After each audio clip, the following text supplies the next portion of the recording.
58।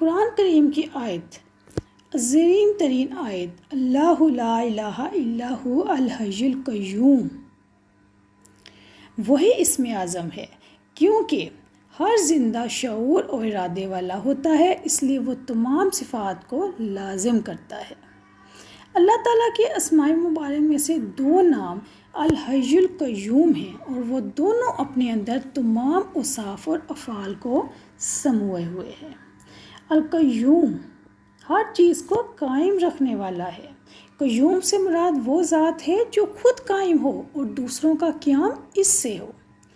ہر چیز کو قائم رکھنے والا ہے، اس سے یہ مراد ہے کہ اللہ تعالیٰ ساری مخلوقات کی تخلیق، رزق، دیکھ بھال اور حفاظت کرنے والے ہیں۔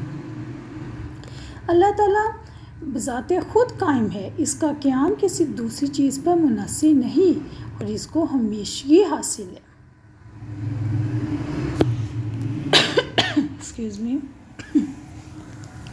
اللہ تعالیٰ اپنے سوا دیگر سب چیزوں کو قائم رکھنے والا ہے، اس لیے سب موجود چیزیں اس کی محتاج ہیں اور وہ ان سے بے نیاز ہے۔ اس کے حکم کے بغیر ان سب چیزوں کا قیام نہیں، یعنی نہ تو وہ خود بخود پیدا ہو سکتی ہیں اور نہ وہ بعد میں قائم رہ سکتی ہیں۔ کائنات کی تمام چیزوں کا وجود اور حفاظت حکم الہی ہی سے ہے۔ قرآن و سنت میں اس کے پختہ دلائل ہیں۔ اللہ تعالیٰ کے بغیر ان چیزوں کی کوئی حیثیت نہیں ہے، جیسے کہ رب العزت کا ارشاد ہے سورۃ الملک آیت نمبر 19 ترجمہ، اور کیا انہوں نے اپنے اوپر پرندوں کو نہیں دیکھا اس حال میں کہ وہ پر پھیلائے ہوئے ہوتے ہیں اور کبھی سمیٹ لیتے ہیں، رحمان کے سوا انہیں کوئی نہیں تھامتا، بلا شبہ وہ ہر چیز کو خوب دیکھنے والا ہے۔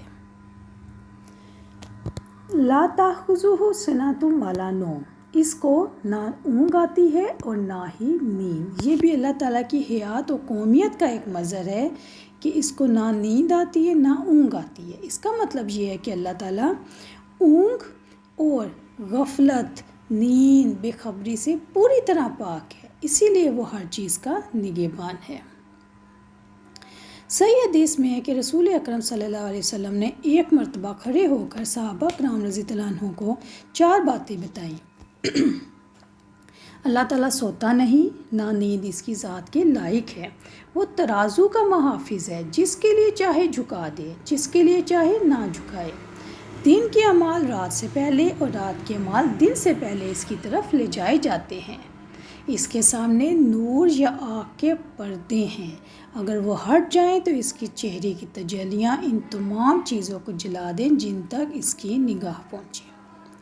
اگلی آیت دیکھ لیتے ہیں، لاہو ما فی السماوات و ما فی الارض، اللہ تعالیٰ زمین و آسمان کا مالک ہے اور باقی سب مملوک ہیں، وہ خالق ہے اور باقی مخلوق ہیں، وہ رازق ہے اور باقی مرزوق ہیں، جو کچھ آسمانوں میں اور جو کچھ زمین میں ہے اسی کا ہے، سورج، چاند، ستارے، فرشتے، آسمان میں موجود ہر چیز، زمین میں موجود ہر چیز اپنی تخلیق، ملکیت، بندگی، تدبیر کے اعتبار سے تنہا اللہ تعالیٰ کی ہے، اس میں کوئی شریک نہیں۔ بے شک اللہ تعالیٰ ہر چیز کا مالک ہے، اس کی ملکیت کسی حد میں، کسی لمٹ میں لمیٹڈ نہیں ہے، کسی لمٹ میں، کسی باؤنڈری میں آتی ہو۔ جب انسان یہ عقیدہ رکھتا ہے تو اس عقیدے کا مومن کی زندگی پر بڑا گہرا اثر پڑتا ہے، وہ شعوری طور پہ اپنی ہر چیز کو مالک کی ملکیت سمجھنے لگ جاتا ہے۔ نتیجہ کیا ہوتا ہے کہ اس عقیدے کی وجہ سے مومن کے دل سے لالچ، ہرس، بخل اور دن رات جمع کرنے کی فکر ختم ہو جاتی ہے۔ اس عقیدے کی وجہ سے مومن کے اندر صبر، قناعت اور اللہ تعالیٰ کی رضا پر راضی ہونے کے صفات پیدا ہو جاتے ہیں اور اس کے دل میں سکون اور اطمینان پیدا ہو جاتا ہے، وہ فیاض اور سخی ہو جاتا ہے۔ من ذا الذی یشفع عندہ الا بإذنہ، کون ہے جو اس کی اجازت کے بغیر اس کی جناب میں سفارش کرے؟ اللہ تعالیٰ کی عظمت و کبریائی کا بیان ہے کہ روز قیامت کوئی اس کی اجازت کے بغیر اس کے حضور شفاعت کرنے کی جسارت بھی نہیں کر پائے گا۔ رب العزت کا فرمان ہے سورۃ الانبیاء آیت نمبر 28، وَلَا يَشْفَعُونَ إِلَّا لِمَنِ ارْتَضَىٰ، اور وہ سفارش نہیں کرتے مگر اس کے لیے جسے اللہ تعالیٰ پسند کرے۔ کوئی سفارش نہیں کر سکتا کیونکہ اللہ تعالیٰ شفاعت کا مالک ہے، لیکن جب وہ چاہے گا جس بندے پر رحم کرے گا اس کے حق میں اجازت دے دے گا۔ اجازت ملنے سے پہلے کوئی شفاعت نہیں کر سکے گا۔ اللہ تعالیٰ کی جانب سے شفاعت کی خاطر اجازت کا حاصل ہونا ثابت ہے۔ انسان اللہ تعالیٰ کے دربار میں غلاموں کی طرح کھڑا ہوگا، نہ اپنے مقام سے آگے بڑھ سکے گا، نہ سفارش کی جرات کر سکے گا، الا یہ کہ پیشگی اس کی اجازت دی گئی ہو۔ شفاعت اللہ تعالیٰ کی اجازت سے ہوگی۔ حضرت انس رضی اللہ عنہ سے روایت ہے کہ نبی اکرم صلی اللہ علیہ وسلم نے فرمایا، اللہ تعالیٰ قیامت کے دن اسی طرح جیسے ہم دنیا میں جمع ہوتے ہیں مومنوں کو اکٹھا کرے گا۔ وہ گرمی سے کیونکہ سورج بہت قریب سوا نیزے پر آیا ہوگا تو پریشان ہو کے کہیں گے کاش ہم کسی کی سفارش اپنے مالک کے پاس لے کے جاتے تاکہ ہمیں اپنی حالت سے آرام ملتا۔ چنانچہ سب مل کر حضرت آدم علیہ السلام کے پاس آئیں گے، ان سے کہیں گے آدم علیہ السلام آپ لوگوں کا حال نہیں دیکھتے، کس بلا میں گرفتار ہیں؟ آپ کو تو اللہ تعالیٰ نے خاص اپنے ہاتھ سے بنایا، فرشتوں سے سجدہ کرایا، کچھ سفارش کریں تاکہ ہم کو اس جگہ سے نجات ملے۔ تو وہ کہیں گے نفسی نفسی، مجھے تو آج اپنی جان کا ڈر ہے، میں اس لائق نہیں۔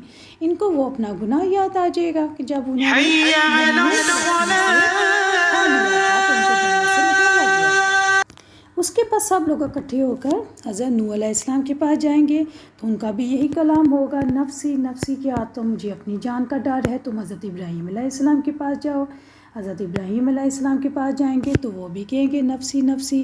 تم حضرت موسیٰ علیہ السلام کے پاس جاؤ، حضرت موسیٰ علیہ السلام کے پاس جائیں گے تو پھر حضرت عیسیٰ علیہ السلام کے پاس وہ ان کو بھیج دیں گے اور حضرت عیسیٰ علیہ السلام بھی کہیں گے نفسی نفسی، اور وہ حضرت محمد صلی اللہ علیہ وسلم کے پاس بھیج دیں گے کہ ان کے پاس جاؤ، وہ اللہ کے ایسے بندے ہیں جن کی اگلی پچھلی سب خطائیں بخش دی جائیں گی۔ آخر یہ سب لوگ جمع ہو کر حضرت محمد صلی اللہ علیہ وسلم کے پاس آئیں گے۔ حضرت محمد صلی اللہ علیہ وسلم کہتے ہیں کہ میں چلوں گا اور اپنے پروردگار کی بارگاہ میں حاضر ہونے کی اجازت مانگوں گا۔ مجھ کو اجازت ملے گی میں اپنے پروردگار کو دیکھتے ہی سجدے میں گر پڑوں گا، اور جب تک اس کو منظور ہے وہ مجھ کو سجدے میں پڑا رہنے دے گا۔ اس کے بعد حکم ہوگا محمد اپنا سر اٹھاؤ اور عرض کرو، تمہاری عرض سنی جائے گی۔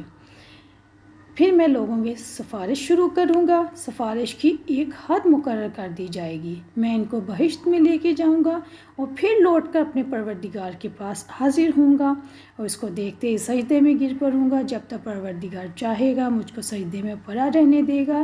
اس کے بعد ارشاد ہوگا محمد صلی اللہ علیہ وسلم اپنا سر اٹھاؤ، اور پھر کچھ لوگوں کی سفارش کی جائے گی، سفارش کی ایک حد مقرر کی جائے گی۔